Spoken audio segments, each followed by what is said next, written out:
Most people do not stay broke because they don't make enough money. They stay broke because the way they think about money is completely messed up. And let's be honest, that's harder to fix. Because if the problem is low income, you can blame the economy, your job, your boss, your situation. But if the problem is your behavior, now it gets uncomfortable. Now you have to admit that money keeps leaving your life because of the way you think, the way you cope, the way you spend, and the way you justify stupid decisions in the moment. A lot of people are not broke because life beat them. They're broke because they keep using money to manage emotion. They spend when they feel insecure. They spend when they feel behind. They spend when they want to look successful. They spend when they're stressed. Then they sit there confused about why they never get ahead. The real issue here is simple. You do not build wealth with unstable behavior. You build temporary comfort, fake status, and long-term frustration. So in this video, I want to break down exactly why broke people think like this, how that mindset keeps them stuck, and what you need to change if you want your money to stop disappearing.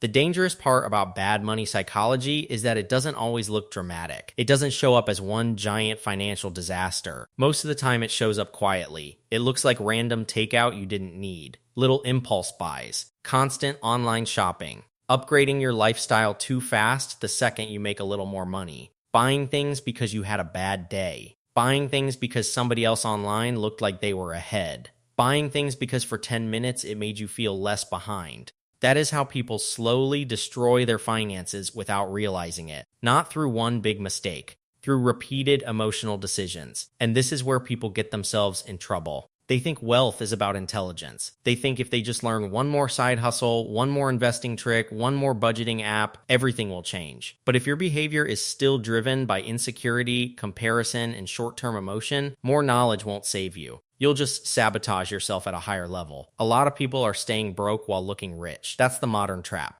Nice clothes, nice car payment, nice dinners, nice phone, zero peace. Everything looks clean on the outside, but behind the scenes, they're stressed every month. And if I'm being honest, that is one of the saddest financial realities right now. People are sacrificing actual freedom just to maintain the appearance of success. So let's talk about why broke people think like this. Because once you understand the psychology, you can finally start fixing the behavior.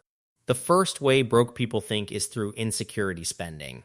This is a huge one, especially for young guys. A lot of spending has nothing to do with utility and everything to do with identity. People buy things because they want to feel respected. They want to feel attractive. They want to feel like they matter. They want to feel like they're not the loser in the room. So they spend on clothes they can't afford, cars they can't afford, dinners they can't afford, tech they don't need, and habits that make them look successful without actually becoming successful. Let's be honest, some people do not buy things because they love them. They buy them because they want to borrow confidence from the purchase. That's the real issue here. The item becomes emotional armor. It becomes a way to say, see, I'm doing well. See, I belong. See, I'm not behind. But that feeling wears off fast, and now you're left with the payment, the stress, and the same insecurity you had before.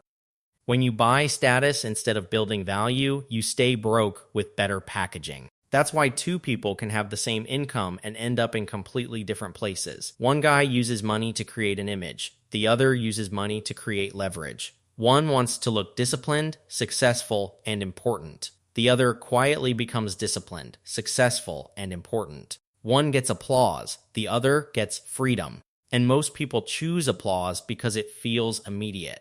If I were you, I'd start asking one brutally honest question before every non-essential purchase. Would I still want this if nobody ever saw it? No friends, no Instagram, no compliments, no attention. If the answer is no, that purchase probably isn't about value. It's about validation. And validation is expensive. The second way broke people think is through scarcity, but not in the way most people talk about it.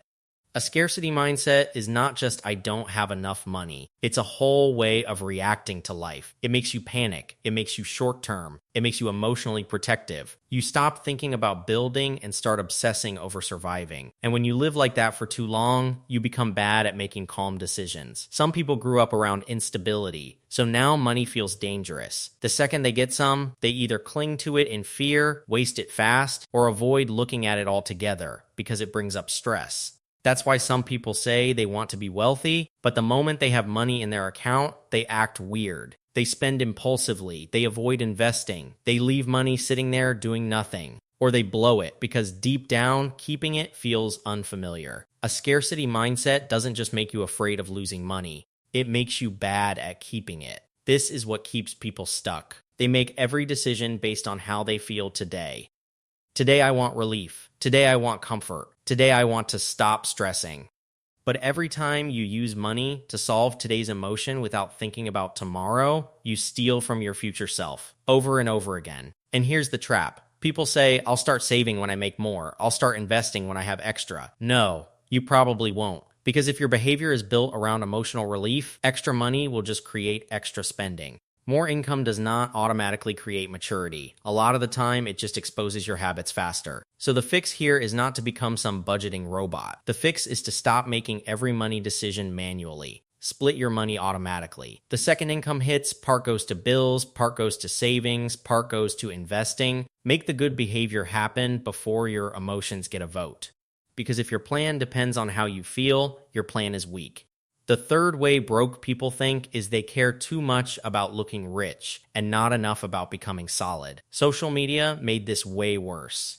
Now everybody wants the appearance of success immediately. They want the aesthetic. They want the clean apartment, the watch, the trips, the gym selfies, the expensive habits, the I'm up lifestyle. But they don't want the boring part. They don't want the delayed gratification. They don't want the discipline. They don't want the months or years of looking regular while quietly building.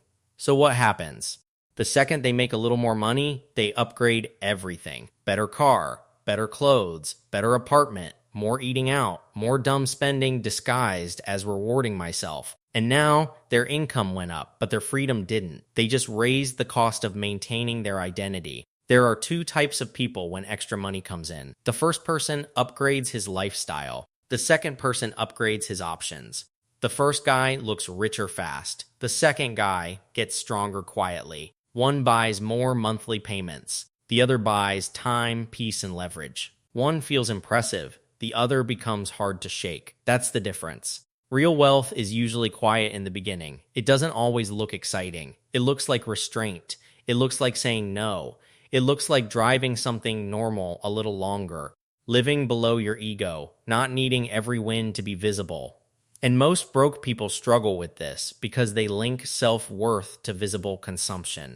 If they can't show the progress, it doesn't feel real. But the whole point here is not to look expensive. The whole point is to become financially dangerous in a good way. Calm, prepared, unimpressed by fake flexing, hard to pressure, hard to manipulate. If I were you, I would put a delay on every lifestyle upgrade. Anytime your income increases, keep your lifestyle the same for at least a few months and redirect the difference into savings or investing first. That habit alone can change your life because it teaches you to build before you display. The fourth way broke people think is through emotional spending and comfort addiction. This one destroys more progress than people realize. A lot of spending is not practical. It's emotional regulation. People are bored, so they buy. They're stressed, so they buy. They had a bad day, so they buy. They feel lonely, so they buy. They feel behind, so they buy. They say they deserve it, but really, they just don't know how to sit with discomfort without reaching for something. And I get it. Modern life makes this worse. Everything is frictionless. You can feel bad at 11:07 p.m. and buy relief by 11:08. That is a dangerous system if you have no self-awareness. Because now every emotional dip turns into a financial leak. This is where people get themselves in trouble. They think the spending is the problem. It's not. The real issue is that they built a life where every uncomfortable feeling needs to be soothed immediately.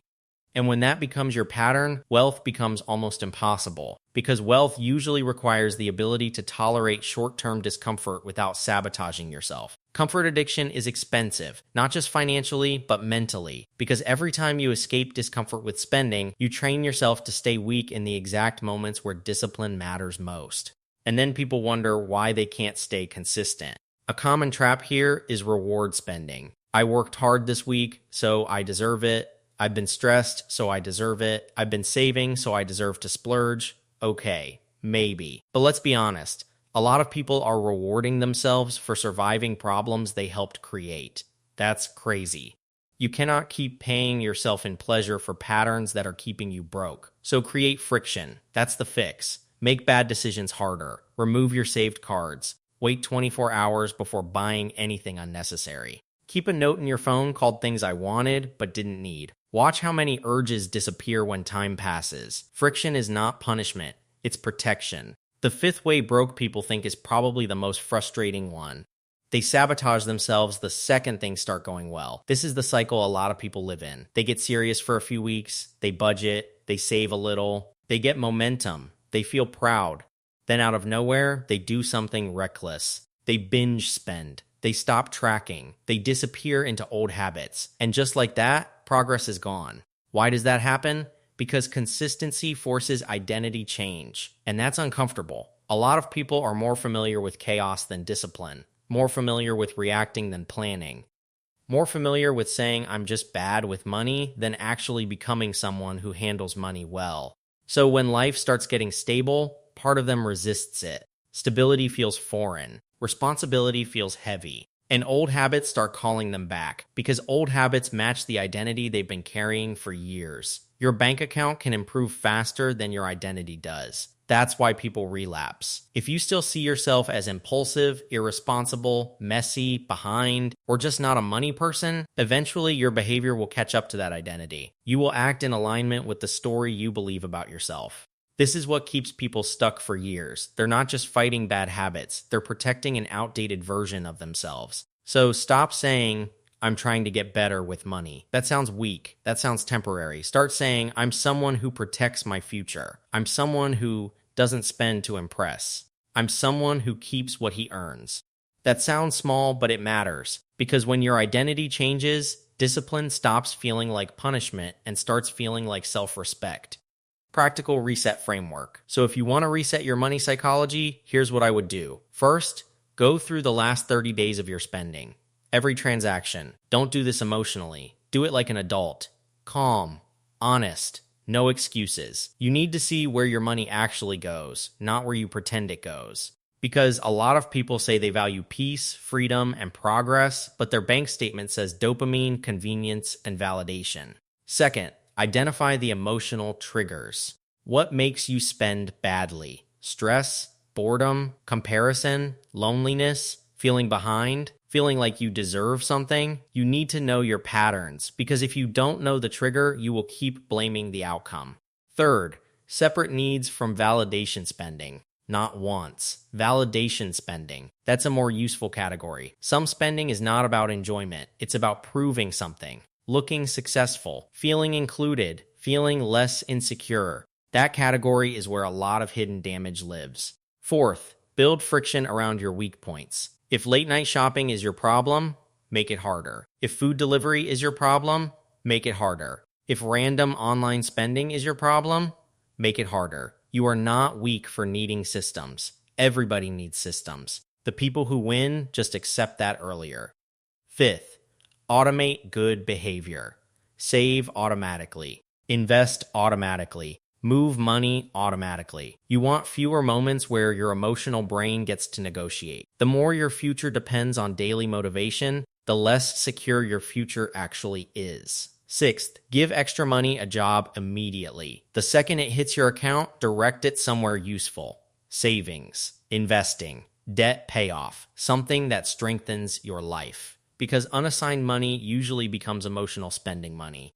And finally, tie money to identity. This matters more than people think. Stop making this about being rich someday. Make it about becoming the kind of man who is stable, prepared, disciplined, and hard to financially break.